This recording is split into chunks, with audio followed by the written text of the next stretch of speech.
dealing with the Small Business Administration, you have a lot of background with the SBA. A small business owner should know what?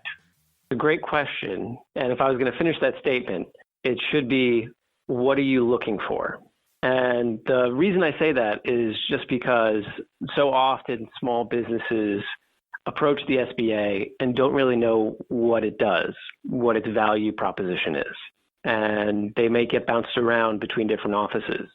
They may reach out to the National Ombudsman's office because they're just looking for help, especially now with the way the economy is and the COVID response. Small businesses are hurting.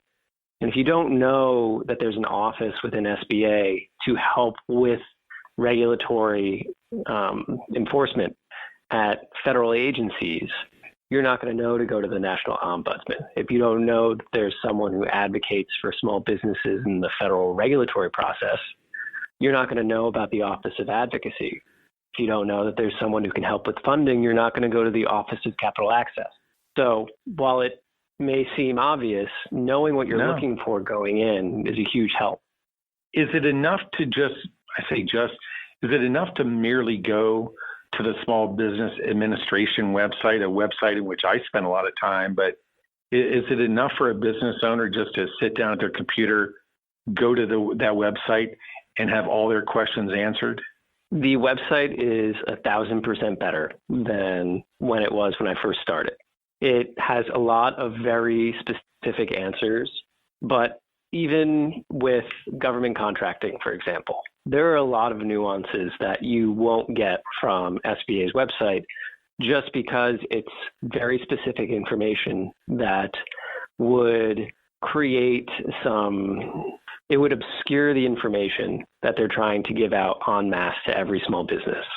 So when you're looking for very specific information, you want to talk to your experts or your service providers. And by experts, I mean your local small business development center, your SBDC, or in the government procurement standpoint, talking to a PTAC, Procurement Training Advisory Council, center.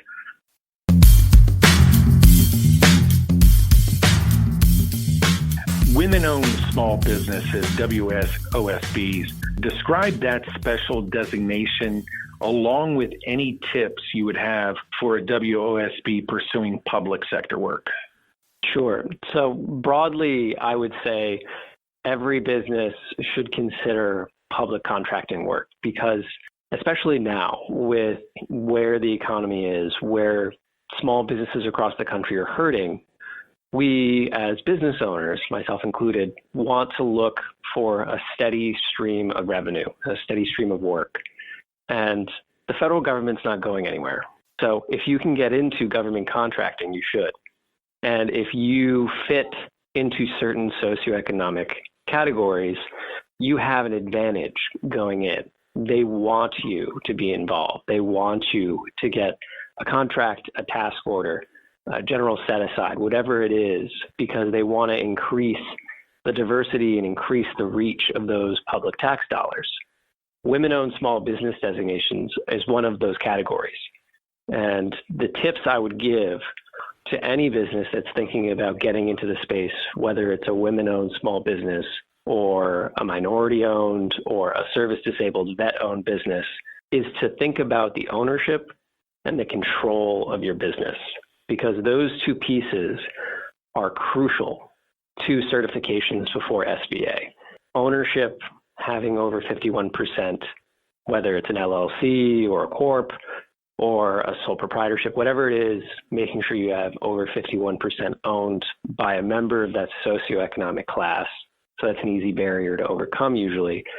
But then control is often overlooked and can be a very murky water to go into, because you want to avoid any situation where the minority or the woman or the service-disabled vet isn't controlling the business, because then you can't get that certification and you've lost your advantage when it comes to government contracts.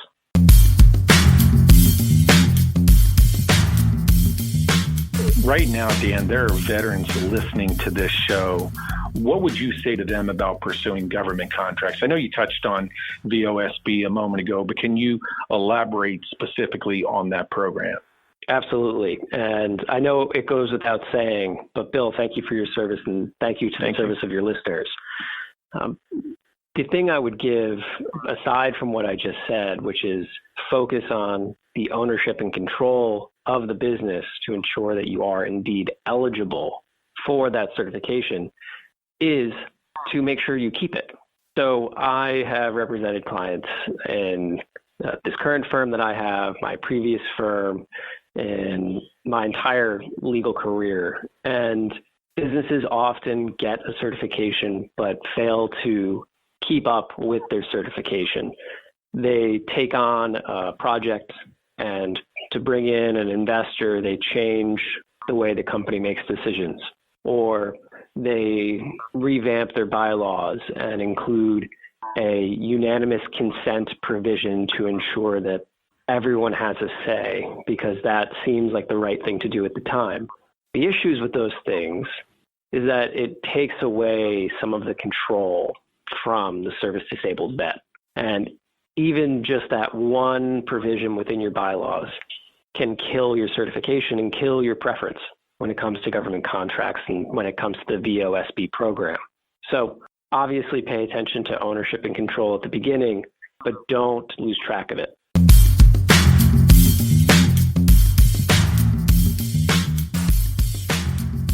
A lot of people are talking about the Paycheck Protection Program. Can you give us the latest? You're there in the trenches. Sure. And also, I would agree with your optimism when it comes to where small businesses are going.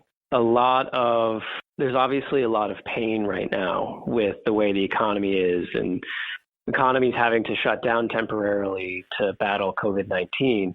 There are opportunities coming down the road. There will be infrastructure at some point. There will be additional government contracts. And so if you're in the space, be optimistic. There will be help coming, and there will be projects coming to get us out of this.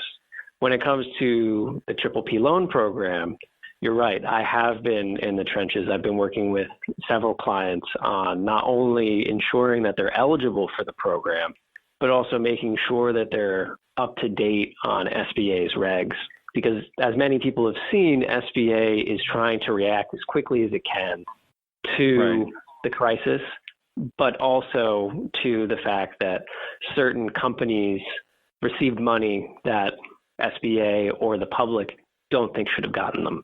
And so that's one huge area where I'm seeing small businesses trip up, is trying to stay up to date on those regs and making sure that they can get the forgiveness at the end. I would say, because you asked, what can we be optimistic about?